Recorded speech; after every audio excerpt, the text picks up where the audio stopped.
Operation Domination is underway. The ultimate game plan to dominate your NFL experience. With your hosts, Dan you gotta be confident about your Achilles when you Chase show up. Thornton, Yeah, I mean, I got him at and Adam LaRue. Don't hope to win. Be great and dominate.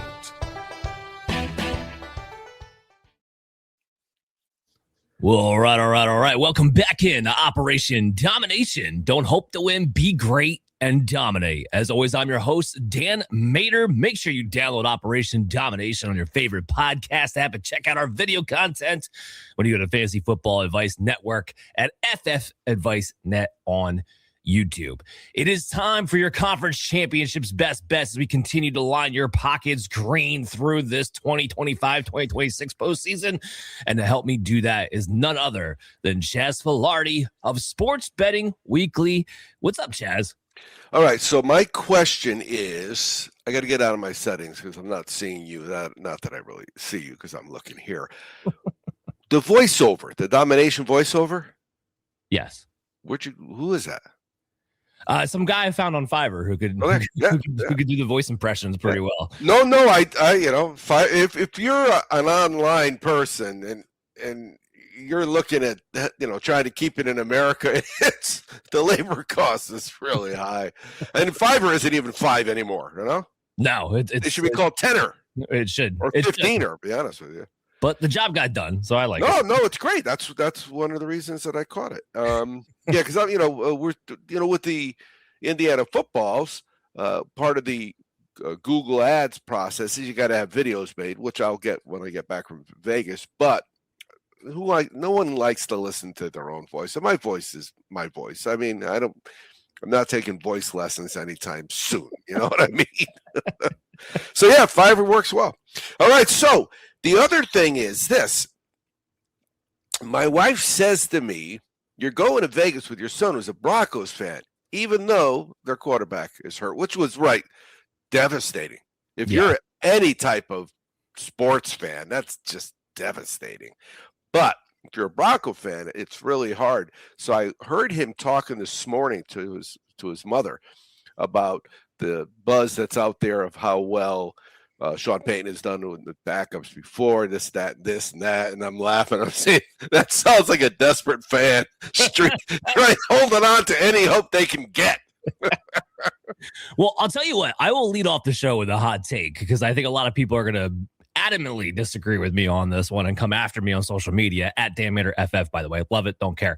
I don't think there is a big gap between Bo Nix and Jarrett Stidham. And I know that's blasphemous for a lot of people out there, but what Bo Nix is he's a guy who runs a little bit, game manages within the Sean Payton offense, only performs within the context of that offense, doesn't really do anything extra.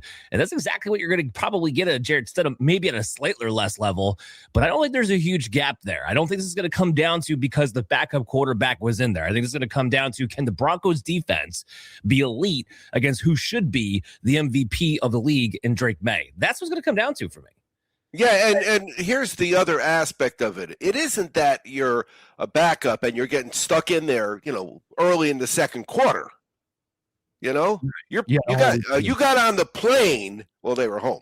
You got in your car knowing that you were starting quarterback next week. So that makes a big difference too. It's Denver. They got on a snowplow. Went back. There you go. Yeah. Went back to the house. But yes, obviously it's our first game. We're only talking about 2 games here. Thankfully for you guys, and I'll write about this in my Huddle article that'll come out later in the week, but I was still able to come up with 10 player props I felt pretty good about. So the action's going to stay the same on my side, even though we only have 2 games here to talk about because it is the championship conference round. And we do have the Broncos and the Patriots. Patriots going into Denver. That game's going to be at 3 o'clock Sunday. The NFC matchup's going to be at 6:30. The Patriots are favored in this game on the road at 5.5. Clearly a reflection of the fact that it is a backup quarterback for the Denver Broncos. The total is at 42.5.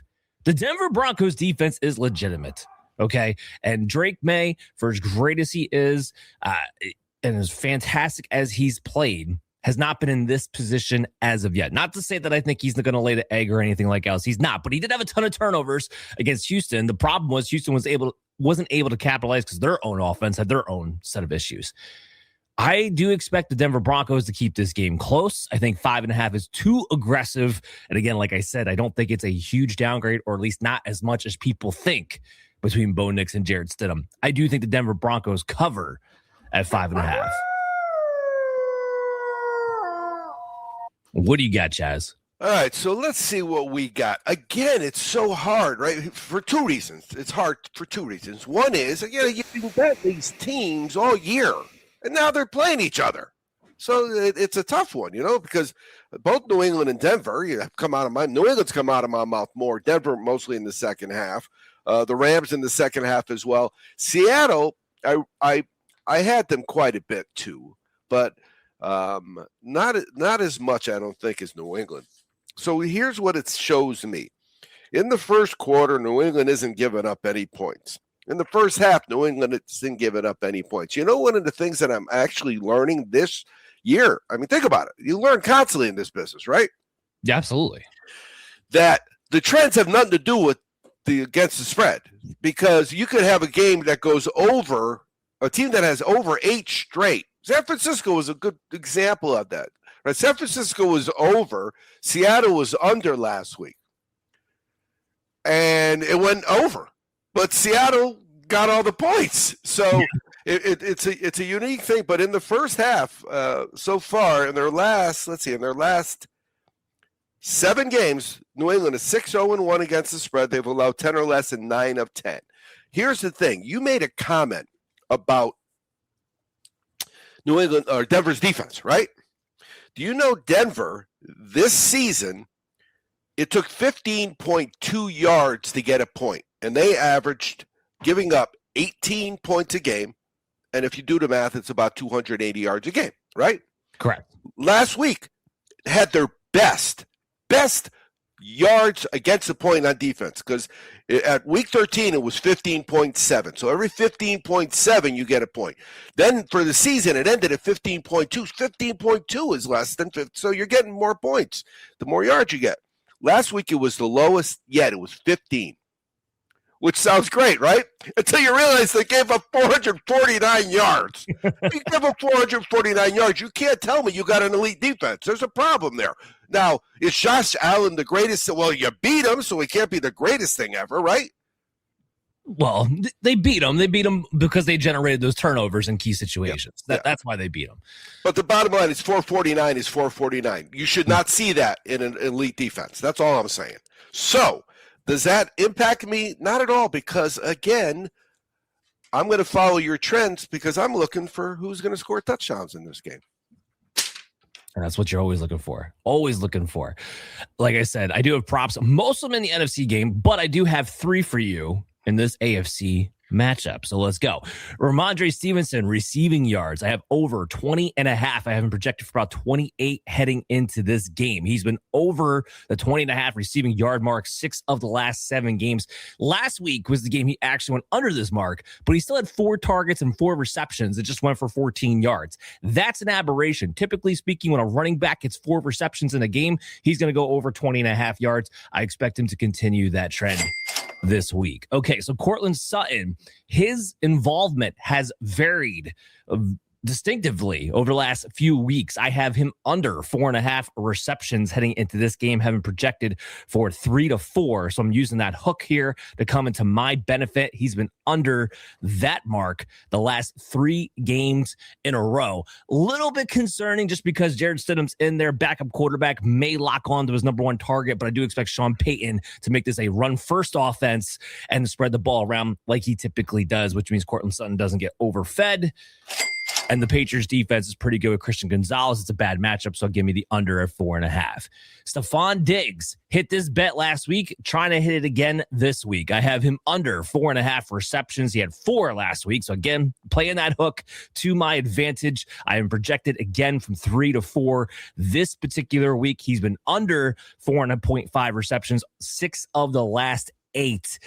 even when he's involved in key moments, he's not overly involved throughout the game as long as Kayshon Boutte is healthy, and he is. So under 4.5 for Stephon Diggs. That's my props for the AFC match. Well, let's look at those three. We'll start with those three. Stevenson, right? Week 16 got a touchdown.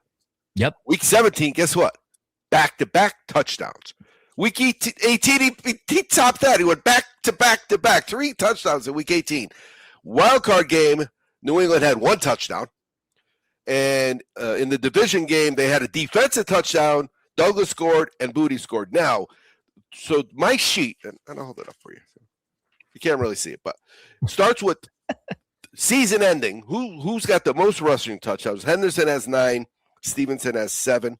Who has the most receiving? Henry has 7. Boutte has 6. So they scored a lot of touchdowns, right? But nobody is jumping off the page as the main guy. Like who was it for the Rams? Right, Adams.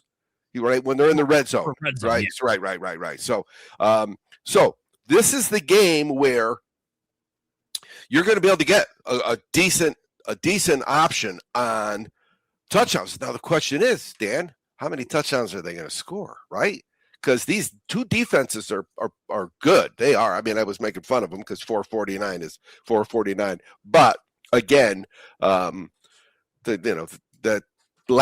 next, right? Next, they don't care. They're coming back. They're going to play New England tough. So that's. I don't have a play yet on the touchdowns, but I'm telling you, it's gonna be nice. You could catch somebody scoring a touchdown that is double digits. There's no doubt about it in this game. Well, and it's one of the reasons that you just laid out there. We didn't really talk about it too much, but the over under on the game being a 42.5. It's a low enough line with 2 competitive teams. I don't necessarily want to bet against it going over, but I wouldn't be shocked, being how these 2 teams are made up, that it went under, because these are 2 teams that will rely on their defenses and opportunistic moments for their offense, not necessarily going out there trying to score in droves anyway. So it wouldn't surprise me either way on that line. That's why and you're right, because they're 2 smart coaches. They're 2 coaches that are defense, run the ball. Nobody's slinging it 47 times in this game. Correct. Absolutely not. So we have that game. And then we have the NFC Conference Championship game, another divisional rivalry game in the NFC West, as that has clearly made itself the most dominant division in football this past year. The Rams will go into Seattle. This game again at 6:30 in Seattle. The Seahawks are favored at 2.5 points. So it was a really close line. Total is 46.5. Remember, the last time these 2 teams played, it went into overtime in Seattle where the Seahawks won 38-37, which it would surprise me if it was that high scoring again this time around, just given how these 2 teams have played as of late. But when you have 2 divisional matchups like this, these 2 teams here who know each other well throughout the regular season, a lot of different things can happen in a lot of different ways, which makes it, to be honest with you, a little bit more difficult to bet. I think Seattle should be favored after how they looked against San Francisco, the fact that it's in Seattle, but I do think the Rams are a bad matchup for the Seahawks team, because unlike San Francisco, the Rams actually have firepower. They actually have Puka Nacua. They have Devontae Adams. They have Kyren Williams. They have Matthew Stafford having one of his best years. And their offensive line, this is the key issue here. Their offensive line has been getting a little bit healthier over the past few weeks. Everybody's been wondering, why have the Rams not looked like the Rams over the past couple of weeks, even though they've been winning these playoff games in the end? Their offensive line's been begged up. Well, I don't know if they're going to have everybody back, but they should have 4 of the 5 pieces back for this game, which can make a huge difference as well. I am not betting this game when it comes to the over-under. I'm not betting this game when it comes to the line at 2.5. I see too much of a wide variance either way. Chaz, what do you see? In the first quarter, week 1, Seattle played the 49ers. You probably remember that game. And the 49ers scored a touchdown. Then 1, 2, 3, 4, 5, 6, 7, 8 straight weeks. So that's months. 8 straight weeks. Nobody scored a touchdown on Seattle in the first quarter. Then they played the Rams, and the Rams put up 14. Then they went again. No touchdowns. And then they played the Rams, no touchdowns. That was it. They played the Rams here, right? Mm-hmm. In November, they gave up 14. They didn't even give up 14 points the rest of the season in all those games. So that's something that jumps out at me. But we talked about it, I think, earlier last week with the 49ers. All their games were over, and Seattle was under. And if Seattle wins, you think it's going to go under, but they scored 40 points and put it over almost by themselves, On the Rams side, their last 7 games, 16 or less points they have allowed. 37 got put up when they played Seattle, right? Yeah. 38. That was that crazy. That was a late game. It was a Thursday night it was a Sunday night, Monday night, Thursday night, whatever it was. Like that. Yeah. Yeah, it was a great night. So you know what I neglected to talk about for the New England is the playoffs. So let's just go back there real quick for the playoffs. New England on the road in quarter 1 is 1-7 against the spread. Now the last was 20-22. So you take that with what you want. But you didn't think about that when you think about, the Patriots, Brady Belichick era, that they started slow, Denver in the first quarter, in their last 6 games, all have gone over 6 of 6. So that's that. Now for this game, the Rams game, the Rams scored 7+ in 5 of 6 first quarters. On the road, same thing, 5 of 6, 7+ in the first quarter. So again, a total opposite of what we're talking about with that first game. Seattle, all their home games in the playoffs, 6 of 7 have gone over. That goes back to 2017. In the first quarter, they've allowed 3 or less. The same stat that we're talking about for the regular season this year is the same stat for the playoffs at home, and that goes back to 2014. Again, knowing this stuff is great, but when you're sitting live in the Circa and stuff, or I'm going to be at the Westgate, the Superbook, and stuff happens, you got to be ready to adapt. So let's look at the touchdowns. The Rams, Williams and Corum, right? Are 16 of their rushing touchdowns, or those 2 guys. Adams, 14 touchdowns this year, Nakua 10, Parkinson 8. Now, if you look at this, so I start with week 15, 16, 17, 18, wild card, conference or division, and then to see what I'm looking at. Last week, the Rams only scored twice. Williams got both of them. The game before that, Nakua got 2, Williams got 1, Parkinson got 1. The game before that, Parkinson got 2, Nakua and Higbee. So the guys that led him for the season are also scoring here at the end. Seattle, number 1, Charbonnet. Oh, that's tough, right? That's a big out in this game. I mean, it's a big out. And, I'm not saying Nix isn't a big out, but those are both two important players to their team that are not in this game. It's huge for Seattle. Huge. Yeah. And the Seahawks, Shaheed, on this sheet, not only a punt return, for a kickoff return for touchdowns. 1, 2, 3, 4, 5 weeks apart. He took it to the house. That is something. I've got a couple defensive touchdowns. The Rams had one recently. McMillan for Denver had one, and that's the world that I live in. I will have in both of these games, there will be a touchdown on defense or special teams. And the beauty of it is I teased it with one bet last weekend, but not only did it, I think it was 3 of the 4 games had it, but the national championship game had one, the block punt for a touchdown. So those are always fun. You triple your money. Yeah, you sit down at a crap table, you may not triple your money. You may be broke before the dice gets to you, So yeah, so these are just as going to be. These are really games that the point spread, as you mentioned it. The point spread doesn't matter.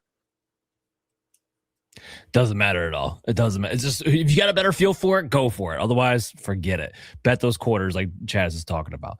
All right, so I do have 7 player props in this matchup. So let's get it.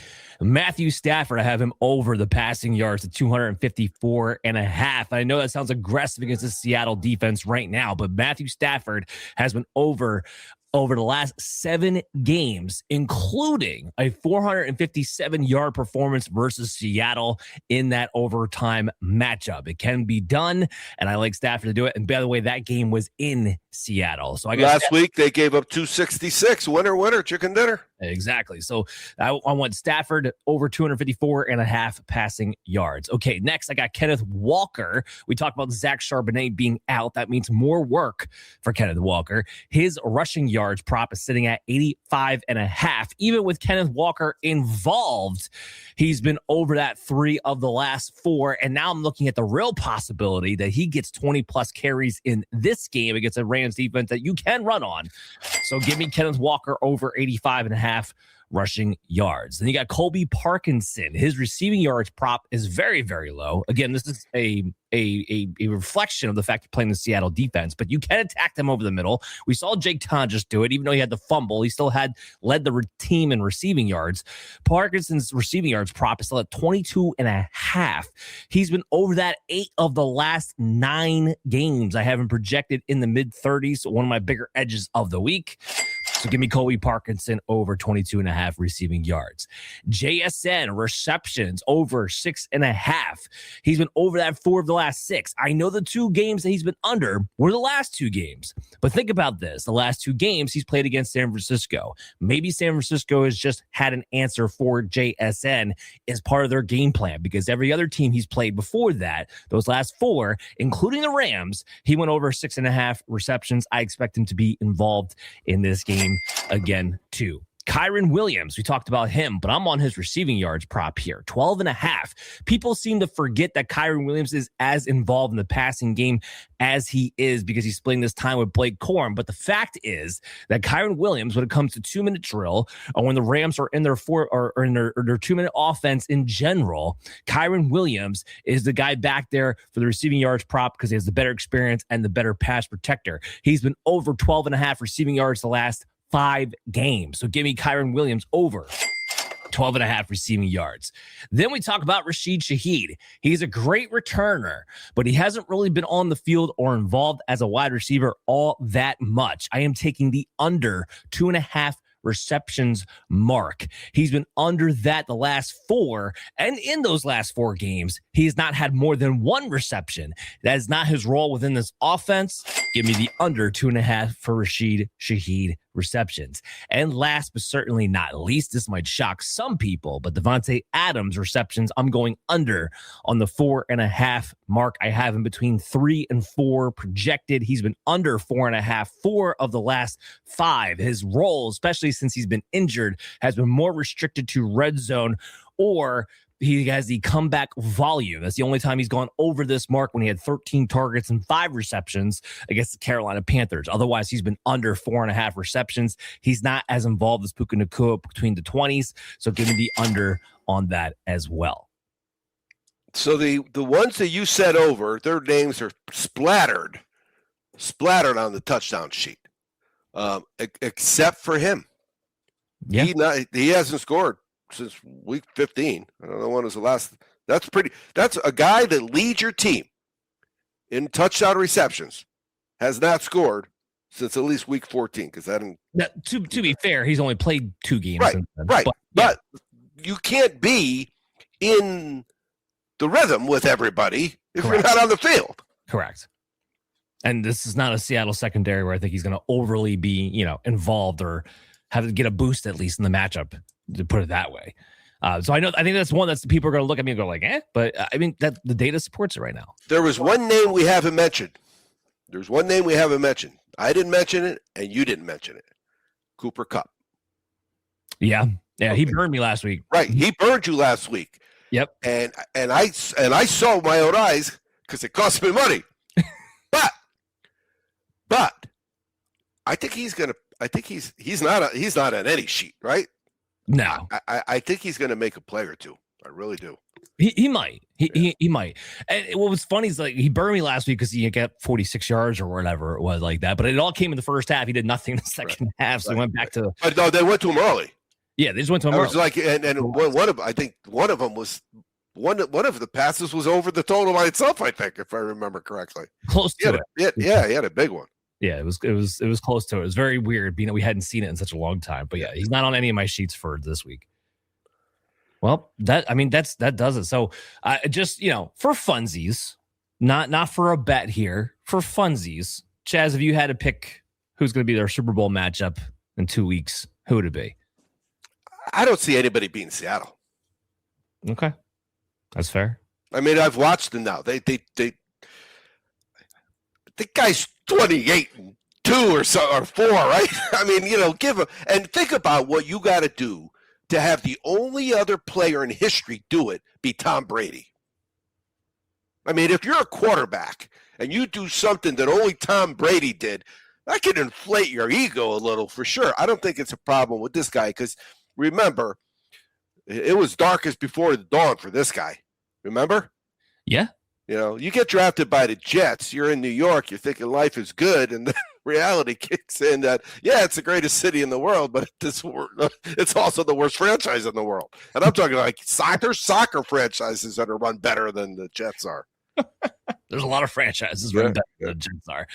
Yeah, no, right now, Seattle, especially after last weekend, looked like they were far and above the dominant team. Now, they were probably playing the weakest team left in the playoffs, but they look far and above like the dominant team right now. And that's why this Sunday's game is a big deal because and I know that when you're playing the division opponent, everything's out the door.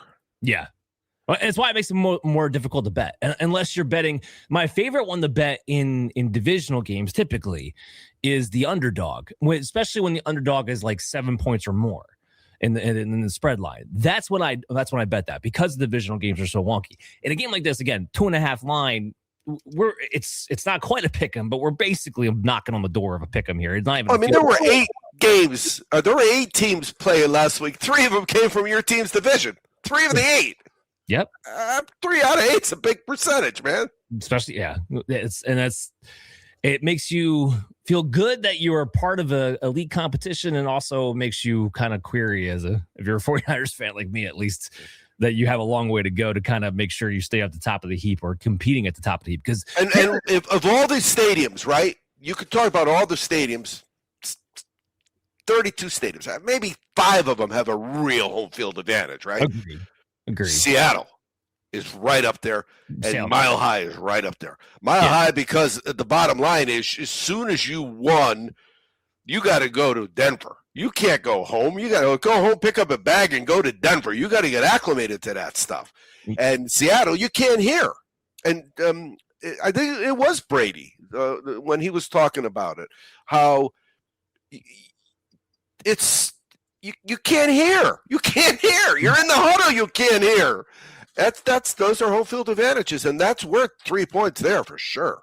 Yeah, that's 100% with you. There's certain stadiums that you get a true home field advantage. Seattle has to be, if they're not number one, they're amongst the number one. Well, don't they own the record for decibels? I think they do. Absolutely. Yeah. The way they built that stadium is absolutely insane. That's what gives them such a home field advantage. Plus the fans, they are cheering their butts off, but the stadium amplifies that. No, when there are certain places where the fans are big time passionate, and it definitely leans more towards Saturdays in college football, without a doubt. Sure. But those 12, they take it serious. Oh yeah. They absolutely. That's why they had a nickname for themselves. So hats off to them. It'll definitely be a good game there. I think both these games are going to be close and competitive as we head into Sunday. And if your team's not in it and you're betting like we are, you want to hit your bets and you want to see good football. And I think we are going to see that coming up this weekend. But that's going to do it for the show. I want to make sure you guys download Operation Domination on your favorite podcast app and check out our video content on the Fantasy Football Advice Network at ffadvicenet. Chaz, you talked about Indiana. By the way, congrats off to Indiana fans. But how's that looking for you over at championshipfootballs.com? Well, they're going to be beautiful footballs. Think about it. They won the Big Ten. They won the Rose Bowl. They won the national championship. And they came into the year with the most losses in NCAA football history. I mean, that just is mind-boggling. And went undefeated. Yeah. Went undefeated. And so, no, it was exciting. And there, we talked about teams that are good on all phases. Well, they blocked the punt for a touchdown. They got great defense. They got great offense. They're a team to be reckoned with, except that now the world of college football is all 1-year contracts, basically. Oh, That's sure. really what it is. You know, Yeah. That's why they're suing the Duke guy. He left Tulane to go to Duke. He wants to go somewhere else. Duke says, "No, what are you doing? You signed the contract, man." Oh, yeah. So championshipfootballs.com. We're selling those now, and they're going real well. But it's a passionate fan base. We're excited to be and proud to give them a product that's worthy of that championship. And talk about a collector's item, because that might be a once in a lifetime type of deal. Because I don't know, if I'm the Raiders, maybe Signetti comes back to Indiana. I don't know, but if I'm the Raiders, I'm not just trying to draft Fernando Mendoza with the number 1 pick. I'm trying to figure out how I can get get Signetti in the building as the head coach on top of it. That's well.